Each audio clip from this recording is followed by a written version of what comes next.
Hey guys, welcome back to the channel. Today you are joining me in my Golf Mk8 GTI, and in this vid, as the title suggests, what we're going to be doing is looking at how the Golf Mk8 is similar or dissimilar to the Audi A7 that I have. It's a VW Audi product, it's a MQB platform, so I'm going to see how some of the switchgear in this car as well as some of the components are similar to the Audi A7.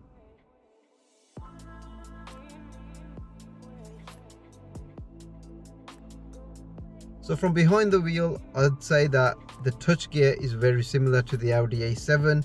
Obviously that is a much bigger car, it's a different category of car as well, but I think some of the technology has been passed down to the other VAG group cars as well. So for example, from behind the wheel here, the lighting control system in terms of how to activate the lights is very similar. These are all touch buttons here, they've got a bit of haptic feedback, and that is something that's very similar to the Audi A7, as you'll see when I jump into that car. So then you've got these two displays, which again I'd say are very similar to the Audi A7. In fact, the Audi A7's got three, as you'll see when I jump into that car. However, you've got a virtual cockpit here. The animations are very different, they're bespoke to the Golf and especially to the GTI. But then the main screen, you've got all your infotainment system through there, so your heating controls, etc. Audi A7 is slightly different because you've got a bespoke screen for the HVAC system. However, with this one, it's all integrated into one. Software is quite different, but it's nice to see you've got a very similar theme continuing from the Audi A7 into the Golf GTI as well. All the buttons on the steering wheel are haptic feedback, which are different to what you got in the A7. Those are physical buttons.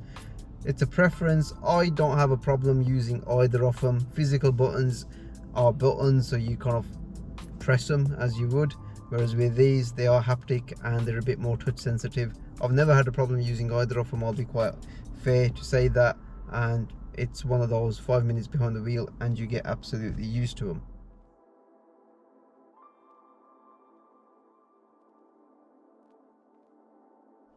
In terms of the switchgear for like the windows and the mirrors, very similar in operation to the Audi A7.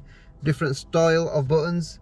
Don't really think they're either better in the A7 or in this, but I think with the A7 they're a bit more aluminium effect, whereas here they're just black plastics. They do the same kind of thing. The Audis feel a bit more premium. It's a different story if you're in an A3, but in the A7 they definitely feel more premium because it's a more premium car. I do like, however, the mirrors in this car because they've got the lane assist lighting already integrated into like the mirror housing, which is quite a nice feature. It does come quite handy when you're on the motorway and you know you're not having to keep on looking over your shoulder for blind spots, because it already does that. It is still a precaution to actually look over your shoulder, because I'm not going to sit here and say you shouldn't do that anyway, but it's quite a nice feature that you've got some really good technology in this car, and that's one of the types of technology that I actually do like, and it actually works really well. I don't have that in the A7, unfortunately.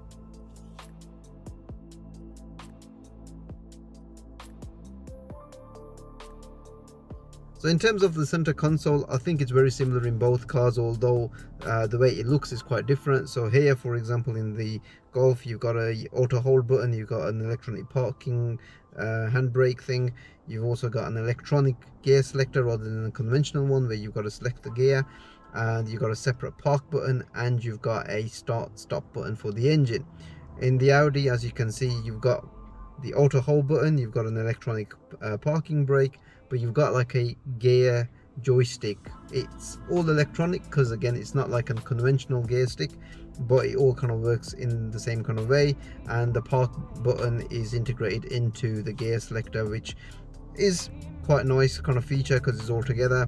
And you've got like a start stop button as well for the engine, which is quite a good feature there as well. You also got a wireless charging pad in both cars. Here in the Golf GTI it's a little bit more easier to kind of get hold of because it's right there, whereas in the Audi it's hidden in the center console, which, you know, it's not too bad because your phone is out of sight in both cars, because you've got in the Golf you've got this little tray, like a cover that kind of goes on, but it's a little bit more easier to get to in my opinion.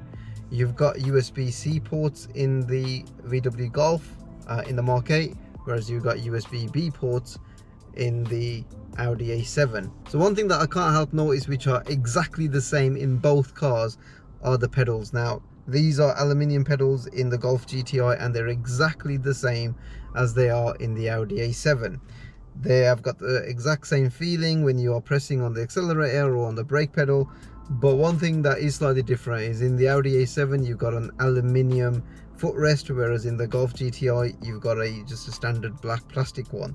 So one thing that is very different between the two cars is the powertrain. This car has a 2-litre TSI engine, whereas my Audi has got a 3-litre TDI V6 engine. This is a 4-pot. This has a 7-speed DSG gearbox, dual clutch. That has an 8-speed torque converter ZF gearbox. They're very different in their approaches.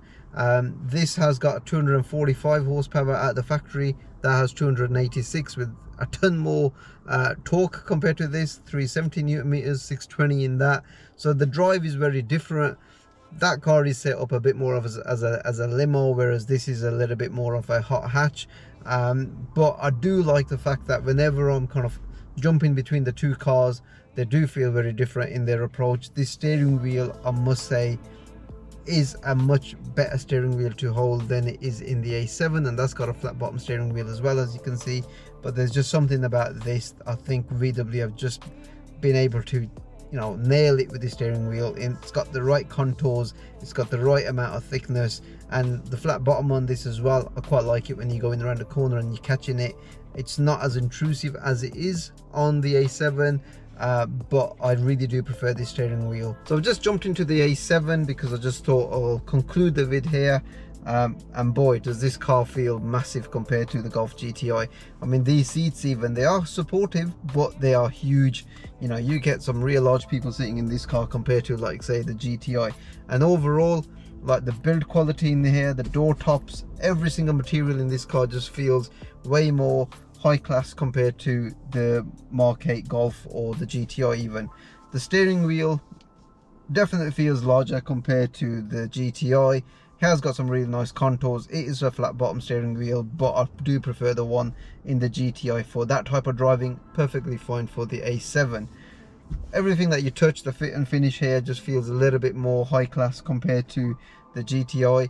The indicator stalks are very different. Some of the buttons are very similar to the GTI. As you can see with, like, the gear selector here, it is still a joystick, but it just feels a little bit more upmarket compared to the GTI. Overall though, you can still tell that this is a VAG product and the cars are related. The only thing that I can notice that are very similar and probably from the same parts bin are the pedals. They're exactly the same, right down to, you know, the dimensions as well. So there's no denying that the two cars, the Audi and the VW, are related quite closely in terms of some of the parts that they're using from the same parts bin. I do know that, you know, with the Audis, they're a little bit more upmarket with, in terms of, like, some of the materials that they're using, and some of that was apparent when I did the Audi A3 video and I was comparing the build quality in that over my GTI. So having both cars, it's not like, you know, it's the same thing overall, but you can tell with some of the switchgear that they are. I'm quite glad that I've got an A7, which is, you know, a lot higher in terms of, like, say, spec and the build quality compared to the Mk8 GTI. But equally, I'm quite happy that with the GTI, it does still feel like a quality product, and it probably feels more like an Audi than this feeling more like a VW product, if that kind of makes sense. I think that the infotainment system in the Audi and the software that they use here is a lot more sophisticated than the one that they're using in the Mk8 GTI. I think that needs improving, and if there is going to be a facelift like an 8.5 or something, I really hope they do address that.